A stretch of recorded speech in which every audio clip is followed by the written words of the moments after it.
what's the typical criteria? If someone's coming to you and they're saying, I want to be a founder, I want to be or maybe I'm at the early stage, I have an idea. You said, you only got up until seed stage, Series A. Can you tell us about what's your investment criteria look like? What are you looking for, and what are you avoiding when you're investing in a startup? Yeah, very good questions. I think first and foremost, our in-house CFA, who we've been working with for upwards of 20 years, vets the deal from a financial perspective, and then decides whether to pass it on to me personally, or to someone else, or to nobody at all, depending on how it checks out. Assuming it comes across my desk, the first thing I look for is our ability to accelerate what's already in motion. Okay. So we only work with startups that have at least a proof of concept, right? Be it a product or a service. And if they're looking to raise more money, show us at least that you've been able to convince your grandmother to write you a check, no matter how small, right? Right. So you have some kind of like, litmus tests there, some early checks. Obviously, you want to make sure that the founding team is who you want them to be. You want to make sure there is product market fit.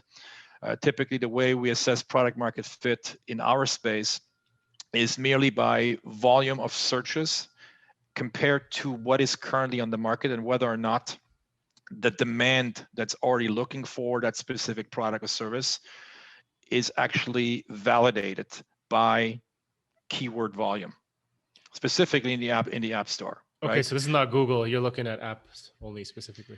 Not necessarily. It could be Google search volume. It could be App Store search volume, depending on what the model dictates. If it's a cross-platform model, we will look at both. If it's only mobile, we're looking at that. If it's only iOS and no Android yet, we're starting with that. In other words, instead of building something in the hopes that it will come, we typically know they're coming, and that's the reason why we're building it. Right. So when we iterate as well, very often, that's obviously something I would recommend everybody here to do, is because what we see very often are teams of developers building a product or service in isolation, not knowing that it's been built already or that someone else is building it. Sure. Now, clearly, no, we don't have a crystal ball. You don't know what other teams are doing, but you at least need to make sure that what you're trying to build and putting your effort towards hasn't been done already, which quite often, be honest, random search, 10, 15 seconds, you already find a competitor, and then they kind of like roll their eyes and say, oh, it's not exactly like what we're doing, you know the talk. So you're looking for companies that have zero competition? Is that what you're saying? Something more? I'm not saying zero competition. What I'm saying is that, because if we're looking back, and I've been around the block now for 28 years in this space, and I'd say when I was an entrepreneur, it was expensive to launch a digital business. In 1998, if you wanted to launch an e-commerce website, you needed to have an Oracle server license, which put you back $25,000 to $32,000 US. In 1999, my bandwidth bill every month used 800 times less bandwidth than today, and I paid $8,000 a month just for bandwidth back then, right? So unless you raised $250,000, $500,000, $1 million, you had no point being in business because your burn rate was way too high. Right. Fast forward 28 years, all those costs have literally been eliminated. So you can launch a business instantly with your smartphone if you want to do so. But what a lot of people tend to forget is, because of this rapid democratization and demonetization of this process, anyone can become your competitor. Right. And even though very often, obviously, having more competition in the marketplace tends to validate what it is you're working on, because clearly, if they can actually sell the product service, there is a ready market there. Exactly. What I see a lot of startups do is underestimate the amount of competition that there is out there. That's a big difference, right? A good amount of healthy competition validates what you're doing. An overwhelming amount of competition, because what happens if you can start a business instantly at almost no cost, what you're seeing is a lot of vanity businesses being created that don't really address a bona fide problem in the marketplace, and you're not really providing a solution. You're actually creating the problem while creating the solution at the same time. So it sounds like, you're talking about barrier to entry, right? And what's your kind of moat or what's your value prop that sticks, that keeps you, ahead of the competition out there. So if you have something that's, a lot more valuable, 5-10 times better, or something that's a lot more difficult to replicate, then I think it makes more sense, right? Without a doubt. And I think the moat that, clearly for the right, assuming there is right product market fit, is clearly timing and time to market. right? Don't Right. come to us and say, look, we want to file some patents for the next 3 or 4 years, because I've already tuned out, right? Yeah. So we're looking at having a direct measurable impact as an accelerator. We have two components inside of Uniqorn. We have the early incubation stage, which Right. is heavily revolves around legal structures, accounting, proper workflow, and really teaching the entrepreneur how to work efficiently. And then assuming everything checks out, you graduate from that stage.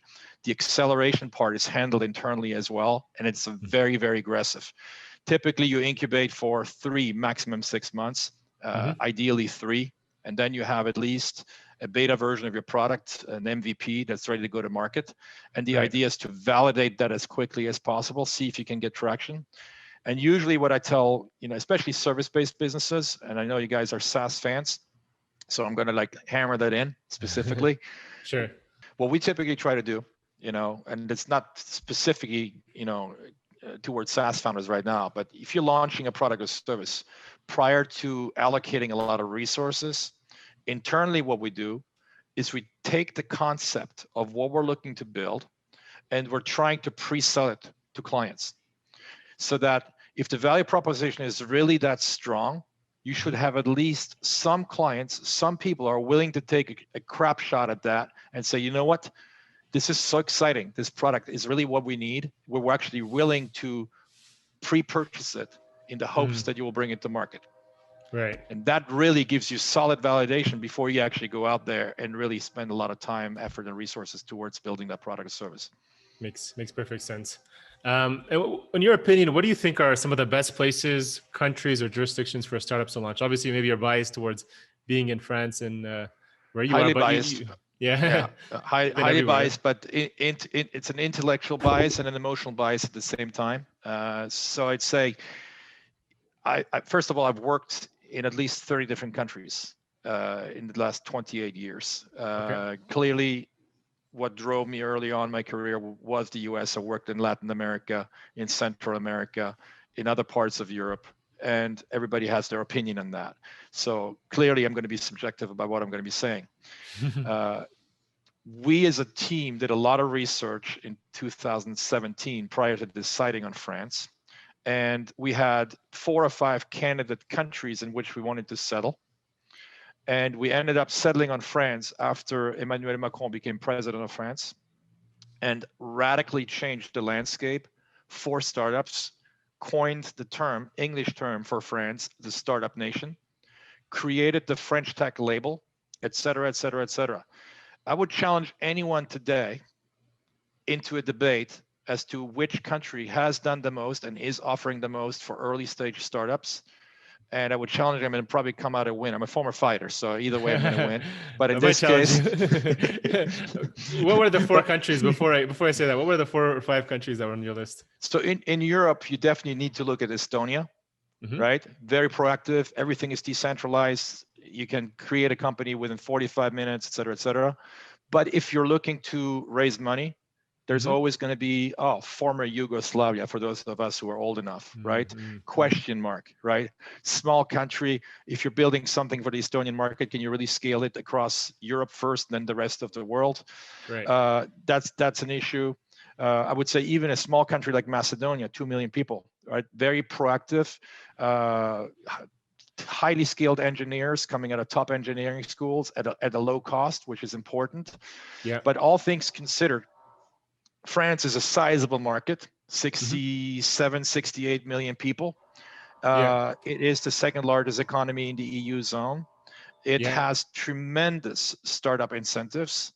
If you look up French Tech Investor Visa, you have talent passport visas. For example, it took me 2 weeks to get my Panamanian engineers to France, quote unquote, import them.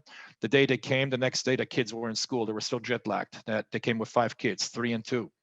Right. So a lot of the barriers of entry, because if I mention anyone to the US right now or in Canada, you have to go to France. You could say, the French bureaucracy, et cetera, right? To a certain extent, that is still true. Nowhere near as much as it used to be. And what we do internally at Uniqorn, we take care of it all. So you don't have to worry about it. We hand you the keys. Here's your desk. Get to work. Very nice. So Estonia, France, what were the other 2? I don't think you mentioned them. In Europe or around the world? Wherever, where were the ones you were considering? In Asia, Singapore. Is it Singapore? Okay. Definitely high rated.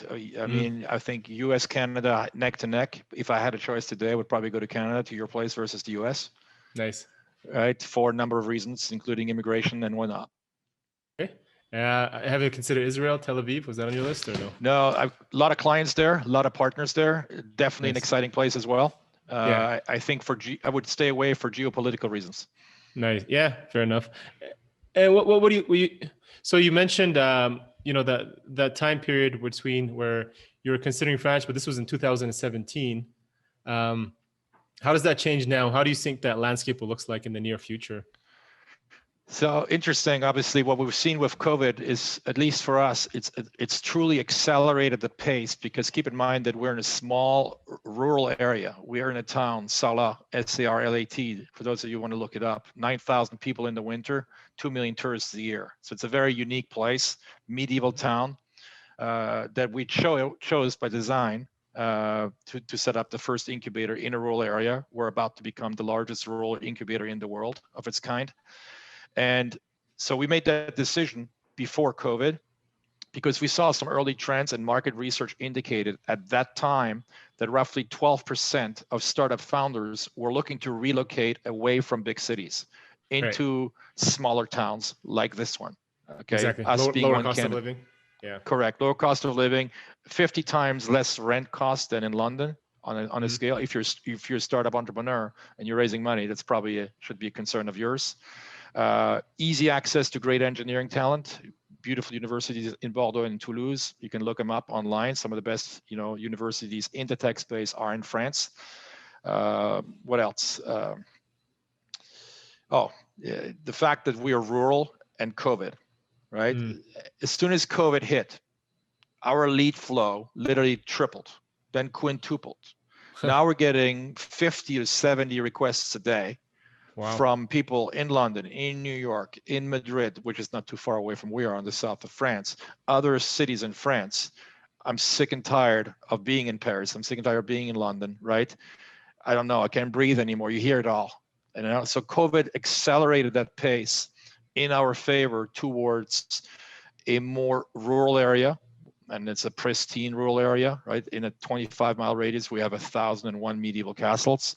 You got rivers, you got water rafting, you got rock climbing, mountain biking, you name it. So if you want to work hard in the morning and go do your thing in the afternoon, or vice versa, this is your place.